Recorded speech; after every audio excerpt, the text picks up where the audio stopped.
ncIMPACT is made possible by funding from Civic Federal Credit Union. ncIMPACT is a production of UNC-TV Public Media North Carolina in association with the University of North Carolina's School of Government. These are almost unique storms that have come through and created a lot of devastation. I could not believe what water could do, you know? I couldn't believe water could do all of that. A couple of nights my daughter and I had to sleep in the car because I didn't have no money. Every house that was flooded in Matthew was flooded again in Florence. You're never really truly prepared for a disaster.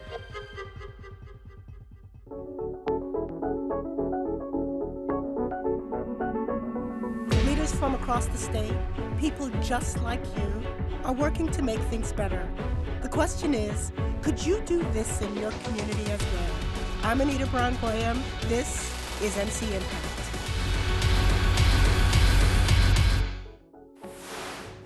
Welcome to Lumberton County, North Carolina. I'm standing here on the campus of the University of North Carolina at Pembroke, where we're hosting a town hall to hear from those trying to recover from the devastating hurricanes Matthew and Florence. Join us as we hear the stories of struggle and of triumph from people all across this region, people working together to make an impact.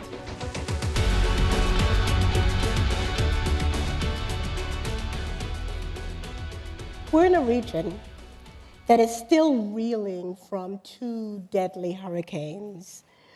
We're going to spend some time today hearing the stories of remarkable resilience from across this region. We'll hear about the resources and the tools that are being used to help rebuild the region. We'll also hear about the continued struggles. Let's start with that.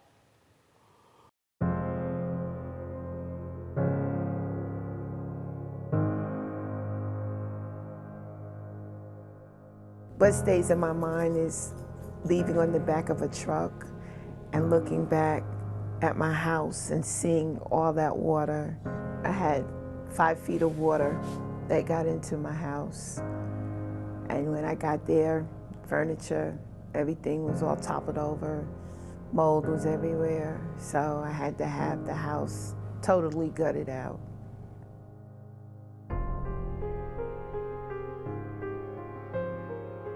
I had a camera system around my house, so I was looking at the water as it was rising when I was in Charlotte. The floors had buckled, mold was growing everywhere, and I just fell to the floor and started crying because I said, here it is again, I gotta go through this again.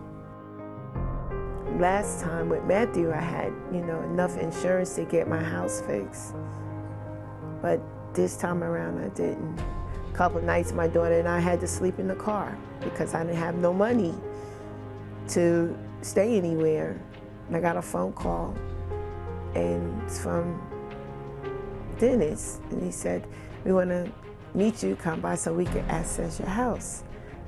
And he told me that they were going to help me as much as they possibly could. The North Carolina Baptist on missions, we come in after a severe storm, a tornado, hurricane, flooding, whatever, and we get their homes where it's livable for them again as quickly as possible. Within a month or two, we get them back in their homes where they can get off the streets, get out of the cars they're living in, get out of the motel rooms, and they have a place to come back. It took a lot of stress up off of me because now I know that my daughter and I can go back home.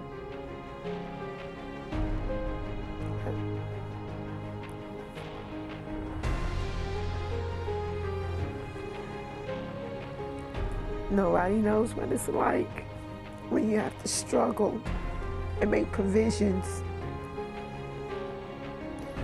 If I was by myself, it would be different, but I have a little one that I have to make sure that it's taken care of.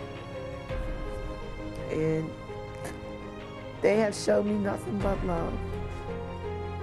When you think all hope is gone, there's a light at the end of the tunnel. We want to focus with this first panel on the issue of housing in this region. And I'd like to start with you, Adrian, by asking you to give us some sense of the context of housing in this region before the hurricanes? I think it's an excellent question. There's a lot of challenges to housing in our particular area. A couple of those that I'd like to speak about. One would be the housing stock. If you look at the Census Bureau, roughly about 28% of the houses in Robeson County are 50 years of age or older, which means they were built before 1970. And if you even go farther, in comparison to the state, roughly about 9% of the homes in the state of North Carolina are valued at $50,000 or less. When you look at that for Robeson County, that number goes up to about 26%. And if you break it down even farther for Lumberton Housing Authority in the city of Lumberton, that percentage goes up to about 44%. So I think housing stock is one of the challenges that we face. Another significant challenge to housing is the economy and poverty. Again, if you make a comparison, the poverty rate for the state of North Carolina is about 11.8%, according to the Census Bureau. And if you look at Robeson County, that number goes up to about 30%. So I think you've got a perfect combination there of a aging housing stock, and then the economy and the income. If you look at the per capita, Robeson County is always near the top as far as that, as much as southeastern North Carolina is. And I think that creates an environment that's difficult because the housing stock is older. There's not much money there, so the individuals that are living in these homes do not have discretionary money to handle basic routine maintenance.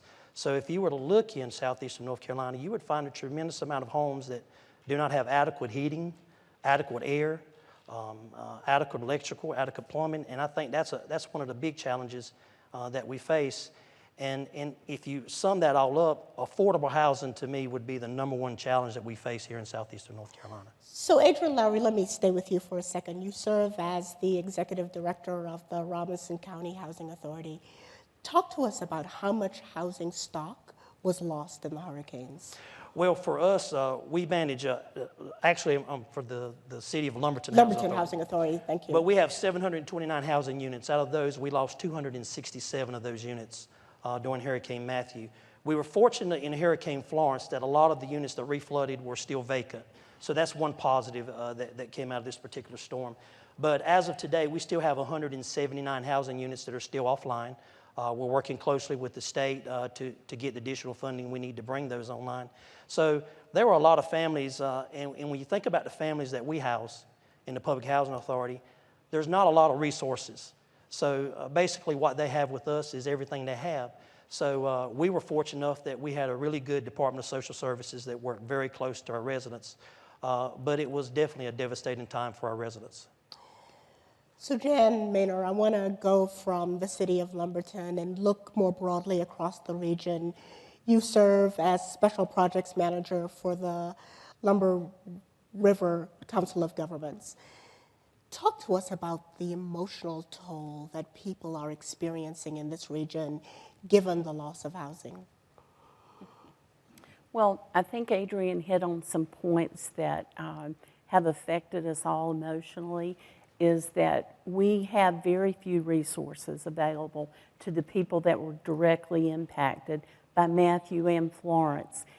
Robeson County and the city of Lumberton, specifically Census Tract 9608, which is the west-south Lumberton tract, is one of the poorest tracts in this region, and their housing was almost wiped out.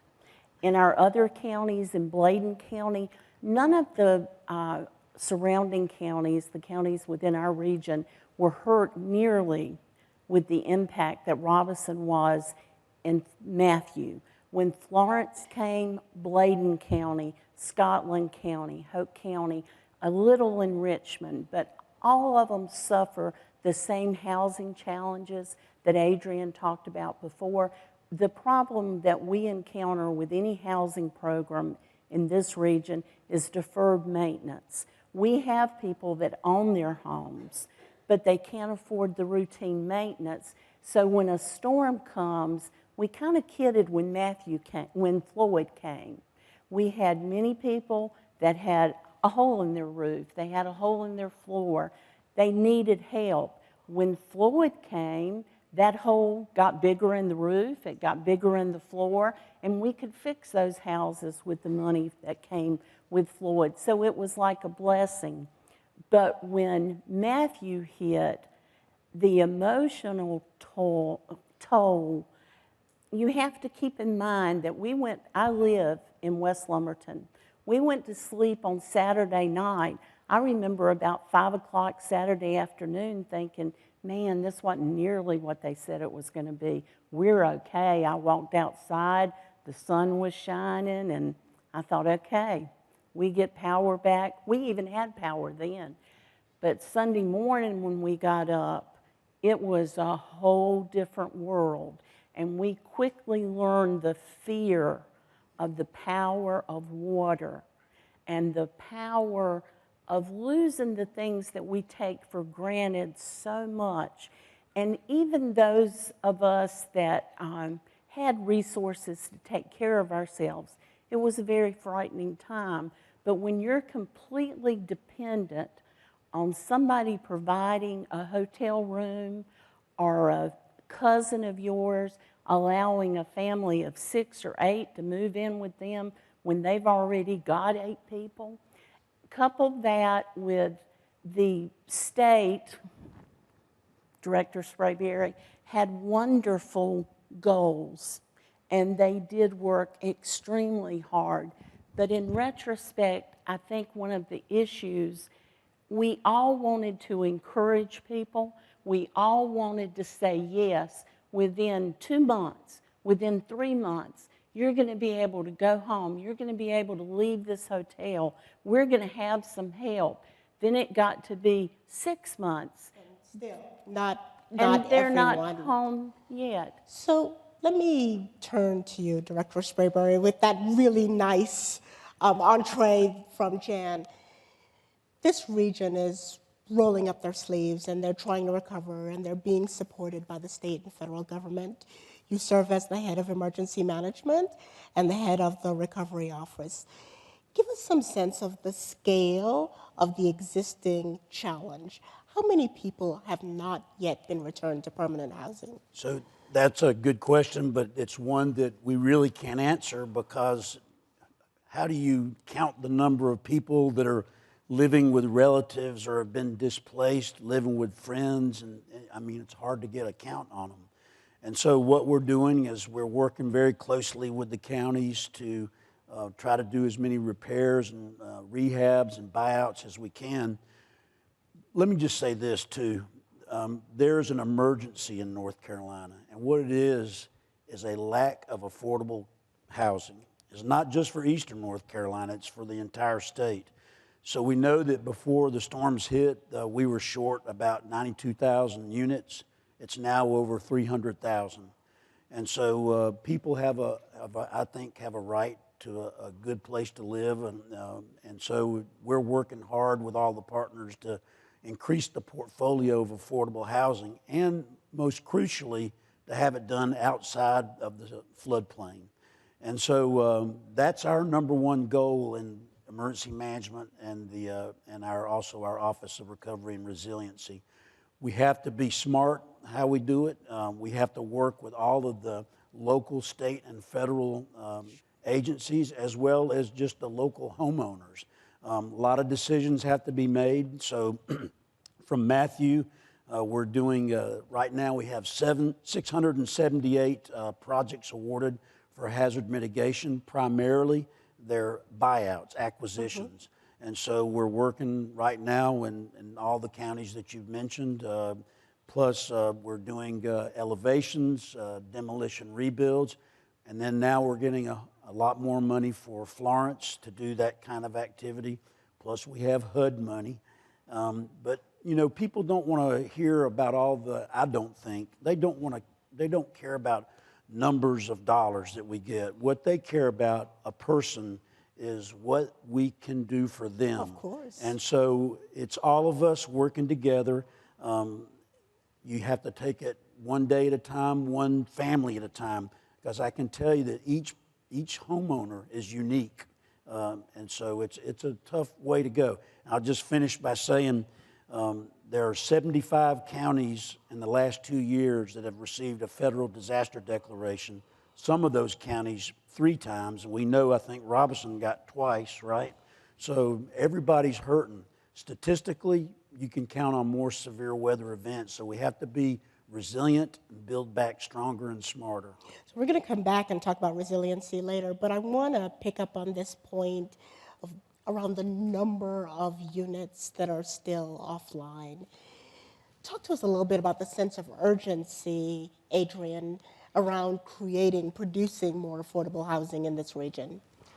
It's sort of a catch-22. FEMA comes in and does the initial assessment, and their funding is based upon the pre-storm condition. So they'll do a project worksheet, and they'll have an amount of money that you're eligible for. And I'll use Hilton Heights, for example. That's one of our sites with 42 units that we're going to be fortunate enough to rebuild. But FEMA come in and they'll do an estimation on a pre-storm condition.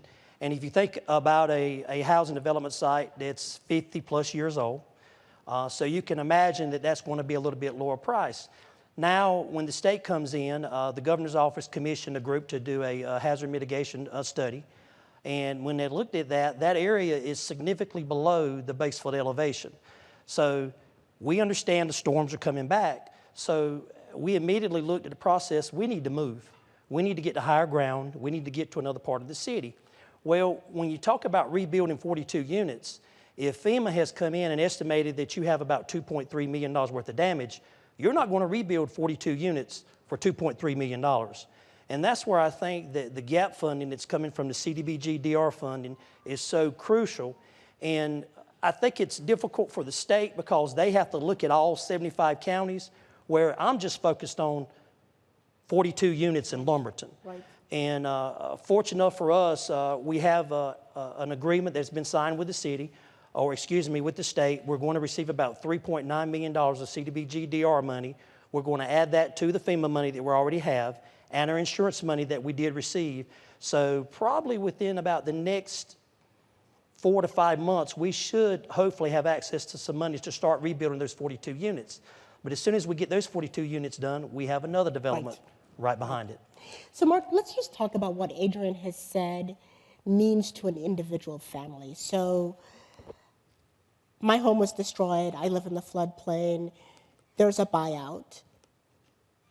Do I have enough in that buyout to be able to go secure new housing somewhere else across town? So I would tell you that, as I mentioned, there is a dearth of affordable housing, a shortage in this state and in this region. And so, there are not a lot of empty affordable houses available.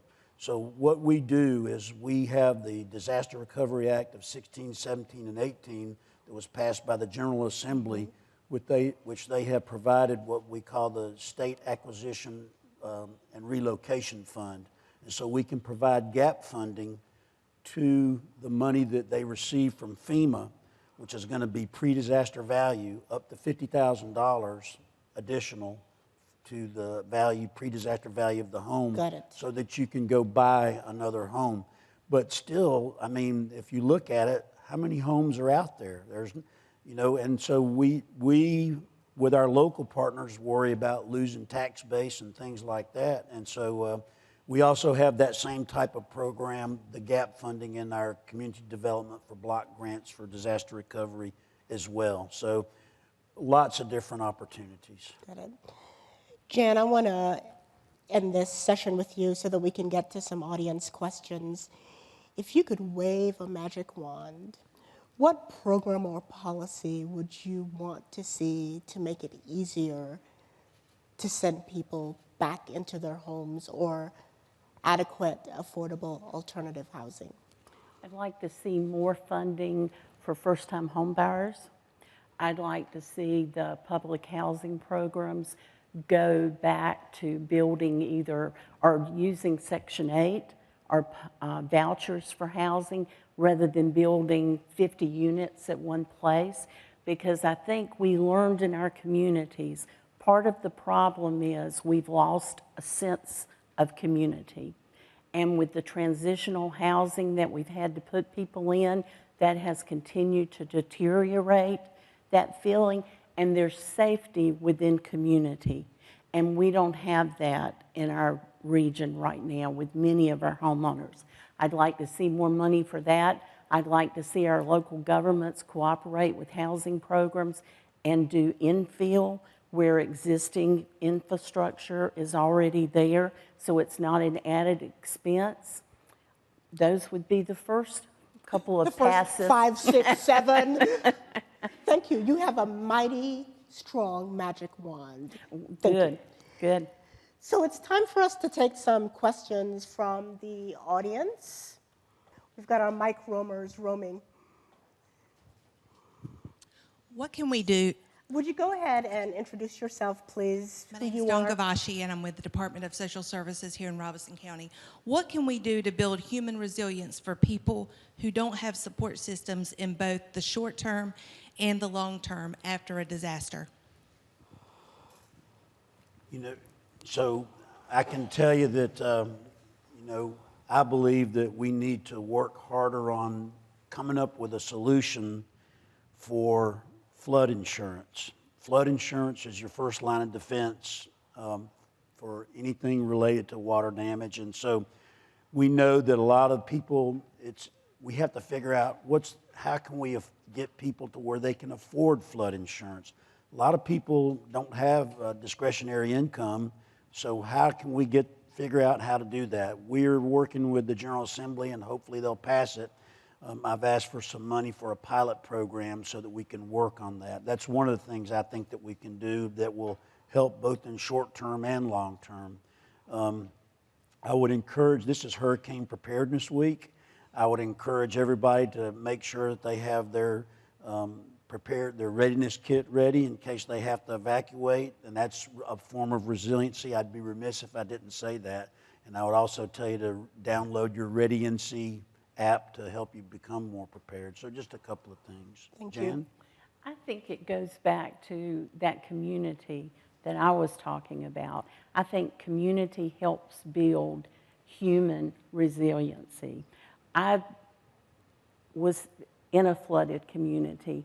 I'm not required to have flood insurance because I was protected by the dike. And the dike held, but something else happened. So flood insurance is an excellent way to help some people. But what happened and I speak from this perspective of Lumberton, what happened in Lumberton with Matthew, no one was prepared for. And now we have communities where we were taking care of one another to some extent, and now we've got one house on that street that has someone living in it. The rest of them have been abandoned. They're being bought up for rental property, or they were rental property, and now they've been just left to rot and fall down, and it's destroyed our opportunity to better each other, because there's not enough money at the state or federal level to take care of all the people that need help. And unless we figure out how to do that among ourselves and in our own communities. When Lumberton flooded, southwest Lumberton was completely cut off from the north side of Lumberton. Had it not been for neighbors putting food out at the Burger King and setting up a grill and cooking and taking care of one another, and that's the kind of response that we need to be encouraging and building. It also is very much resilience. So right. that I want to make sure that we have a chance to take a couple more questions. Yes. Courtney Patterson, I'm an organizer with Just Florence Recovery. And I guess the question that I have is about the GAP Fund. And the GAP Fund, I remember, you know, the FEMA bought out these houses during Hurricane Floyd, for instance. Many of these people only got enough to make a down payment on a home they couldn't afford. So by now, most of them that I knew of in my area, and I'm from the Kinston area, had lost those homes. So how, first of all, the GAP Fund, is that designed to make these folk whole again, and they can go out and get in a house without having to actually pay for a home? In other words, without having to have payments. Some of these people were elderly people who were on a fixed income now, and they didn't have earning capacity. So that was the question. I just needed to know, how does the GAP fund work? Thank you so much. And who's going to take that question? So we have grant managers, and so they work with the local jurisdiction for what, if you're in a municipality or a county, the homeowners are working with the folks in the counties and the towns. And so work with those folks. They'll work with my grant managers, our grant managers, and you can make application for that GAP funding. One thing that you should never assume is that you're going to be put back to, better than you were or equal as you were for, during a disaster. It just doesn't work that way. Everybody does the best that they can. So you'll receive the value, the pre-disaster value for your home per FEMA, and then you can get up to $50,000. Work with your counties or town if it's depending on who you're working with for your project, and then they'll work with us. Yes, sir. Question here. Hi, I'm Travis Bryant from UNC-Pembroke. You talked about some things regarding flooding and that we're in hurricane season. If you look at the Lumber River really hasn't receded that much since September, since we had the Hurricane Florence. So also we did a study recently of the Pembroke area and the greater Pembroke community, and also the property around the university. So how do we also realize, just as Adrian pointed out for Lumberton, that Pembroke resides below the floodplain. So how do we, what is available for us to mitigate the flooding in the Pembroke community all the way from Maxton all the way to Lumberton along the Lumber River corridor? Is there any assistance that we can have to redirect some of that water so that we don't have to continue to rebuild things in the Pembroke area as well? Right, that's a great question, Travis. And so what we're working on right now is we have done, as you know, river studies. We're continuing to work on those studies. We know about the problems here at UNC-Pembroke, and so what we have done is the state has hired some really top-notch resilience officers. They're going to be working on our State Disaster Recovery Task Force, and we're going to be studying that. As you may have heard, we are going to be receiving about $168 million from HUD for mitigation funding, and so we're going to be looking at projects that have a good return on investment. As you might imagine, with all the counties that we have and all of the places that need assistance, we're going to have to rack them and stack them, get the top priority projects in there. So I would have and I think you guys have already done a study. I think I also have a copy of that study in my office. And so, but I would say that that's what we're looking for. But we want to get all of the different agencies, non-governmental organizations, private sector, all working together to synchronize the recovery effort and keep it from being so fragmented. We got to all work together on this. Adrian Lowry, Executive Director for the Housing Authority of the City of Lumberton. Jan Maynard, Special Projects Manager, Lumber River Council of Governments. And of course, Mike Sprayberry, Director of the North Carolina Emergency Management and the North Carolina Office of Recovery and Resilience. I want to thank you for being with us today. It is not coincidental that the word resilience has already come up in our conversation about housing. By definition, resilience refers to the capacity of an area to respond, to recover after a natural disaster. And so in our next panel, we'll talk a little bit more about resilience. And before we get started, I'd like to encourage you to join us in watching this video. I was laid off due to a natural disaster, which was Matthew. And I worked at Alamac American Knits, which is the textile factory. And when it come through, it flooded it out, and it couldn't recover after that. Might have been July of 17 is when everybody got laid off. So it was sad. There was a lot of emotions going around when it was time to actually shut those doors. not just with our hotels, our manufacturing plants, we also have our daycare centers. We have other areas, other businesses that have been affected and that are not able to start business back up because of the damage. So the economy, the housing market, everything has really been affected as a result of the disaster. After being laid off, just try to apply anywhere I could. But one of the applications I had filled out, it was through the Workforce Development Disaster Recovery. The program it's called the Disaster Relief Employment Program. We're placing people in temporary employment positions and giving them an opportunity to make some money to fuel our economy and to be able to provide for themselves. If it wasn't for this program, I know it would have taken me a much longer time to find employment. To have programs like this that gives some type of sense of hope to say, you know, we've got you, you know, we know you're in a hard time, but we're going to help you during this transition period. I mean, it does bring a sense of community back together. I've never seen a community come together and support each other as much as we have. And I think that is the driving force of our resilience, is the people. We want our community to survive. We want it to thrive. We want it to try to be better than what it was before the disasters. It's just being about, you know, trying to help those who's been impacted, you know, because when I come here, I started doing the housing. I've seen a lot that, you know, people would help others and give to others when they're, you know, they're in need themselves, but they chose to, you know, go out and reach out and help other people and not worry about themselves.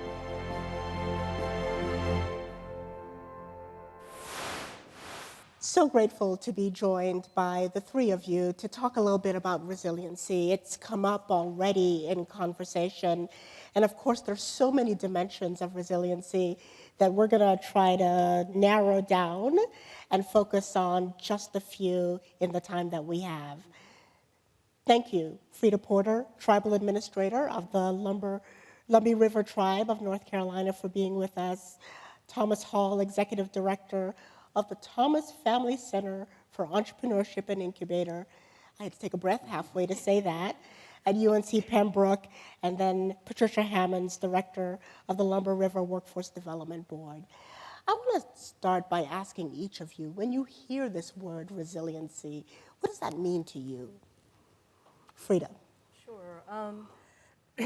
At the Lumbee Tribe, you know, we were able to respond to the disaster in a very positive way. So there was a sense of urgency about our response, and you know, first of all, we assured that our elders and the residents of our homes were safe, and then secondly, we leapt into the mode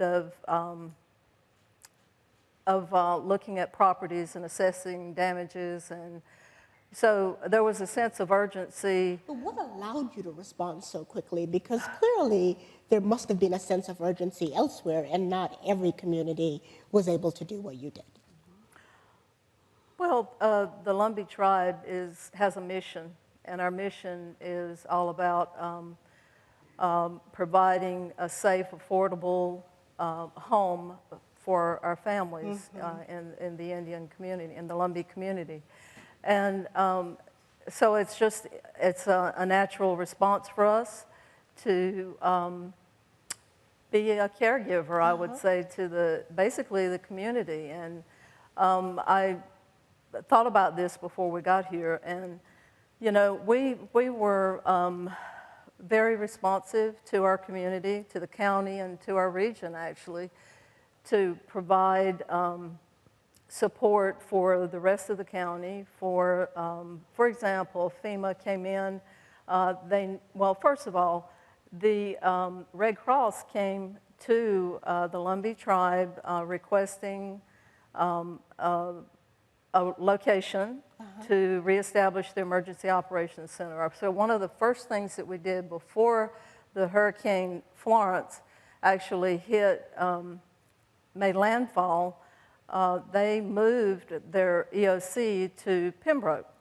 So just that's an example of the kind of behaviors that the Lumbee tribe is about to the county. We are a partner to the rest of the county. And then also FEMA. FEMA was a very significant partner of our county and our region. We were able to establish a DRC in one of our community buildings. So we just had the mentality of, you know, providing that support to the whole region. So you had the desire, obviously, but you also had the resources, the places, the spaces to share. We did. Thomas, when you hear the word resiliency and you think of this region, what do you think of? Yeah, so for me, resiliency is all about bouncing back from adversity in some way. You see that, certainly saw that in Matthew and Florence. You see that in everyday life with startups. We deal primarily with startups who get knocked down all the time.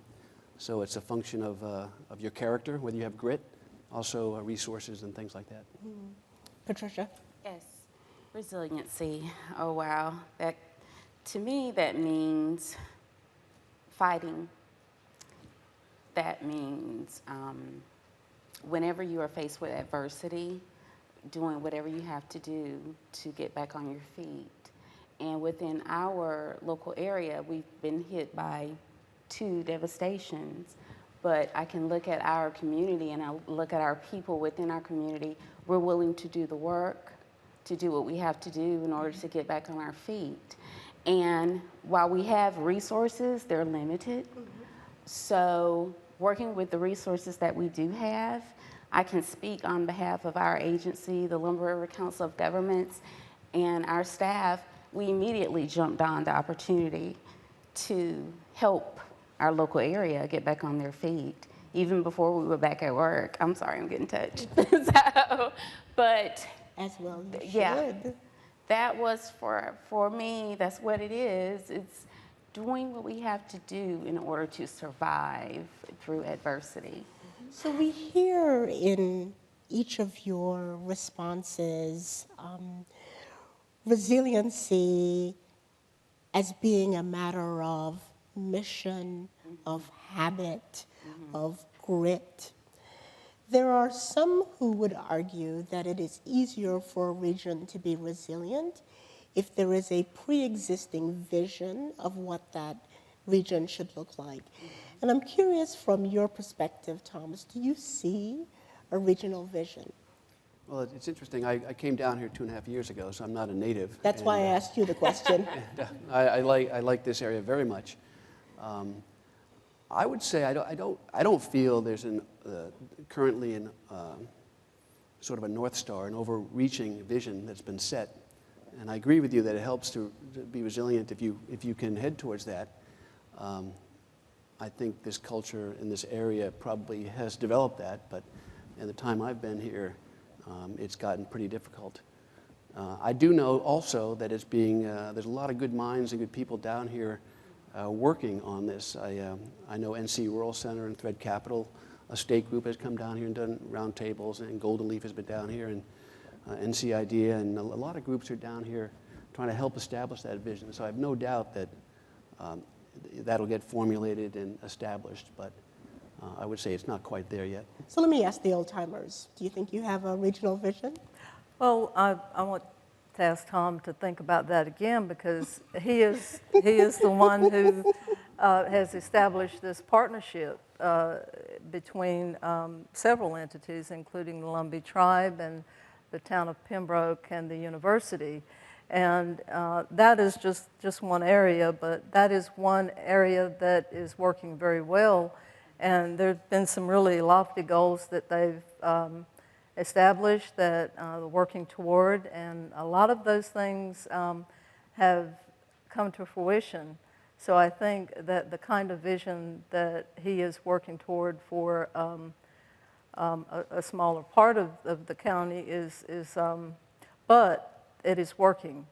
And the Main Street program, for example, you know, but all of, I'll just use the 3 of us on the stage here today, we're working together in different capacities. The Lumbee tribe has benefited from the Council of Governments through its offering workforce development. We had a number of individuals through the disaster recovery program, and we were able to help speed up our recovery at the Culture Center because we had... Because of that vision. Because we had 10 plus people that were provided to us by the Lumber River Council of Government. So there's a,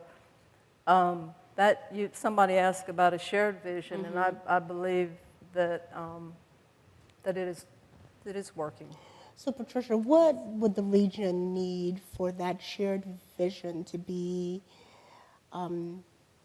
more clear, more compelling, with deeper penetration so that a newcomer who gets here sees it immediately? Right. Well, first it starts with all of us working together, as Frida mentioned, because I think we all want a prosperous local area. We all want to be relevant, and we all have these ideas, all of our leaders. We talk, we have our meetings, we have these conversations about how we want our local area to be successful. So it's actually following through with it, all of us coming together, coming up with a definitive plan and following through with it. And if we all could come together and develop the process and action plan, actually put it into action, then it would be more enticing for others to notice us more. But it's the resources, it's everyone is working in their particular agencies and in their duties, but it's like we all basically, we need to work closer together. So let's stay with that for a moment and talk about some challenges to resiliency. And Frida, I wonder if you might just share, when you think about the physical infrastructure of this region, where you see particular challenges. The physical infrastructure. Well, during the storm, we had a lot of, we suffered greatly with our infrastructure, and I'll get into, just talk about the Culture Center Dam. That's probably the worst case scenario we've got, but our infrastructure, our roads and our drainage system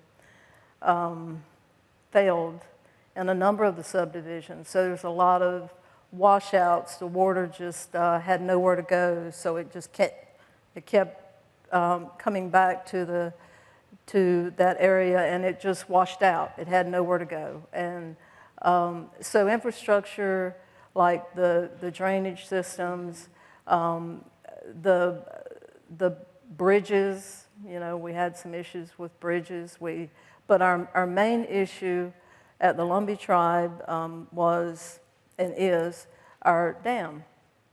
We have a dam at our Culture Center, which is our very special place at the Lumbee Tribe. It is a very historical site to the Lumbee people. It's almost 60 years old, and it has a lake on it. It is about an 90-acre lake, and part of that lake has it has a dam, and the dam overtopped in Matthew first, and then it overtopped a second time during Florence. So while we were preparing for the restoration after Matthew, of course, you know, we have Florence, and it happens even worse during Florence. So the dam was not rated at the time of the first storm, and so we were dealing with the issue of right now what we're dealing with is getting the dam permit to get those repairs done. But the main point that I need to share with everybody is that some of this infrastructure, these infrastructure issues, the worst thing about it is when it causes harm to individuals. Well, downstream of this dam, we have a number of families that, you know, could be impacted to the point of loss of life. And very helpful. So I had the good fortune today to speak with our emergency management director, Mr. Sprayberry, about our permit. So our goal is These are the good things that ncIMPACT does, by the way, right. make Thank those you. connections. So You've been talking a lot, Thomas, about small business and obviously very important to the economic vitality of this region. But what are the challenges to the infrastructure that you need in order for small businesses to thrive?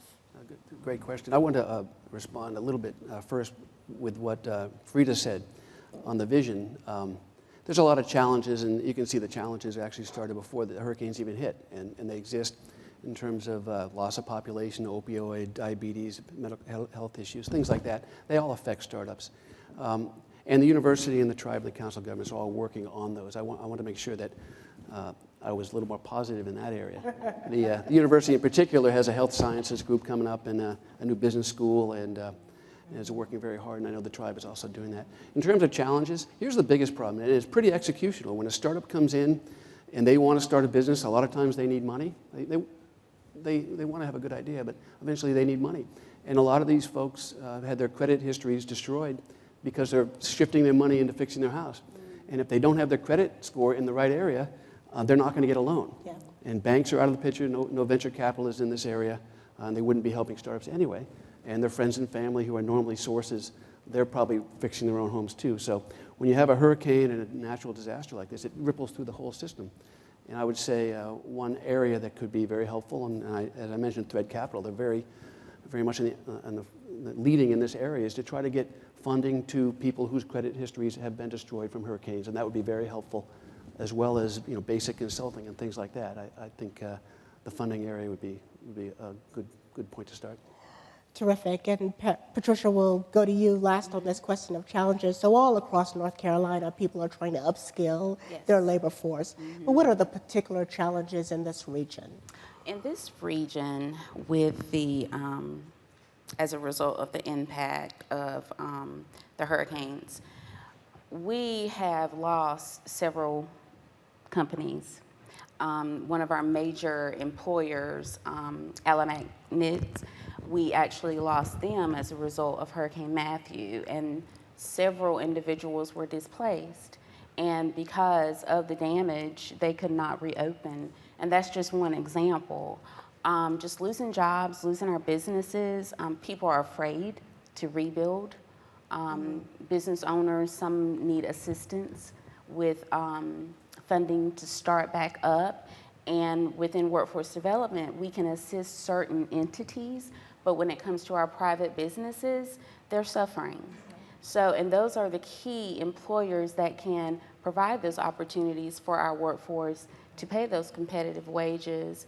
And if they're not here, then that's a problem. So we already had an issue prior to the hurricanes, but with the impact of them, it's increased. But, I'm sorry. I'm sorry, I was going to say it's interesting to hear each of you note that the challenges were the challenges before Matthew and Florence. The hurricanes exacerbated those challenges. Yes. I assume, though, that they also created some opportunities. And before we get to that, I want to open things up for the audience to ask some questions.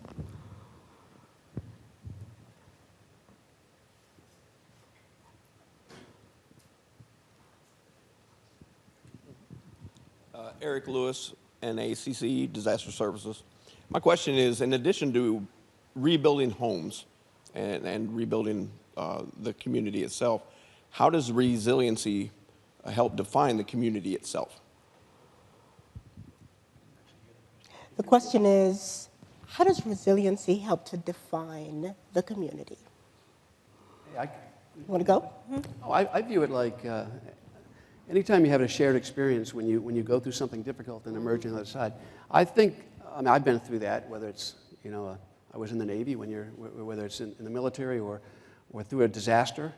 And I think that's really what happened in Matthew. I think people came together, had a shared experience, got through it. I think the problem is Florence and maybe other hurricanes. If it starts to become a real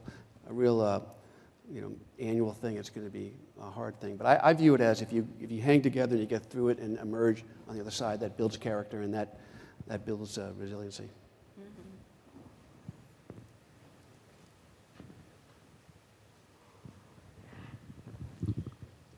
Tyler Thomas, Town Manager, Town of Pembroke. Ms. Anita, you talked about vision and you talked about also about the pre-existing socioeconomic characteristics of this community and in general just rural North Carolina. I would agree that vision has been set historically within the last 3 to 5 years, but when you consider those characteristics of communities, such as high poverty, drug abuse, et cetera, poor health outcomes, et cetera. I mean, the list goes on and on for Robeson County and rural North Carolina. When you layer 2 hurricanes on top of insufficient resources in small communities, it just, as you said, further exacerbates the ability of poor, small, under-resourced communities to be able to reach and obtain or attain that vision. So my question would be, how do you foresee organizations such as yourself, ncIMPACT, or others being able to come alongside communities such as ours, such that we would be able to reach and attain that vision that we have set for ourselves, given the resource constraints that we have? That's a great question. I totally appreciate that. I thought I was asking all the questions today, but I'm happy to try to answer it. So obviously, one of the challenges in any circumstance like this is to make sure that you're building capacity to respond to what I think someone already noted is likely to be a more frequent occurrence than has been in the past. We're going to have these natural disasters, and we're going to have to figure out how to build a capacity around a resilient physical infrastructure, around a resilient economy, and around a resilient workforce. Our challenge is to be there beside you, helping you identify not just the ingredients to that resiliency, but really thinking about what are some opportunities for looking at best practices from other places similarly situated. As you've pointed out, this region is within the context of many other rural regions across the state, but it has its own set of assets, as is true for every region. And so we're gonna be there with you, helping you identify those assets and helping you figure out how to put those together in ways that makes this region even stronger. Other questions, and not of me, of the panel.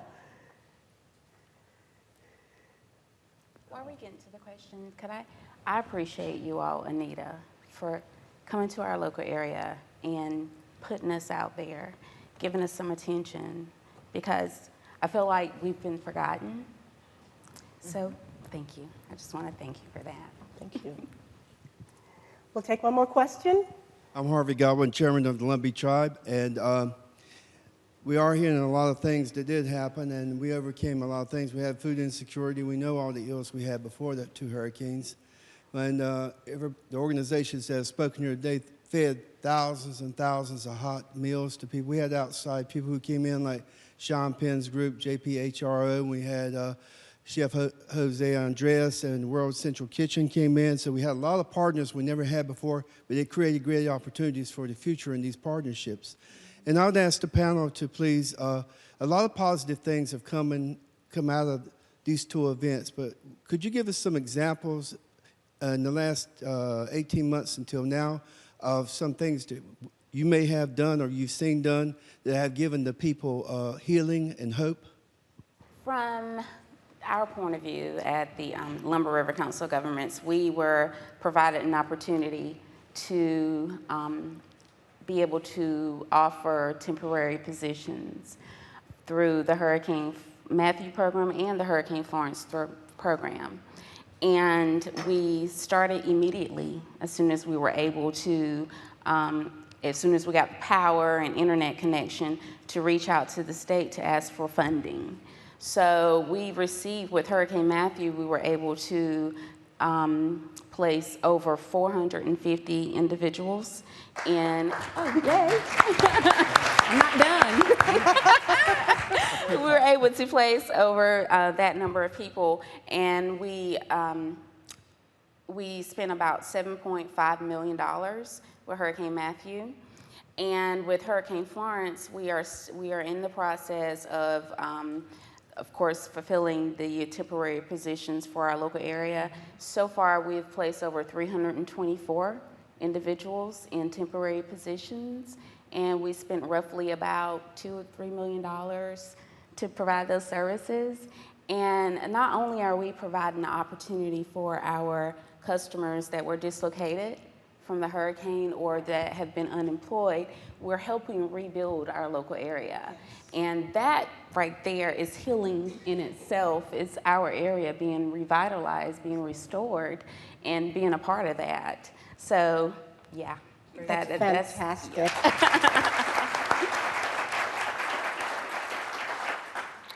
So thank you, Patricia, for the nice words earlier. It is true that when the waters recede, the television cameras go away.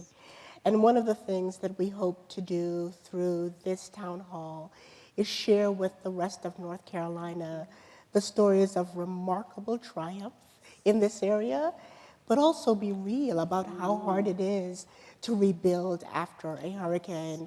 I was struck by Director Sprayberry saying, it's not about putting you in a better position. Sometimes it's not even about making you whole. And that's true for all sorts of federal and state programs. Right. What makes you whole, what puts you in a better position, is the support of your neighbors and community. And so I just wanted to be sure the rest of the state had a chance to see how much you all rock. Thank you.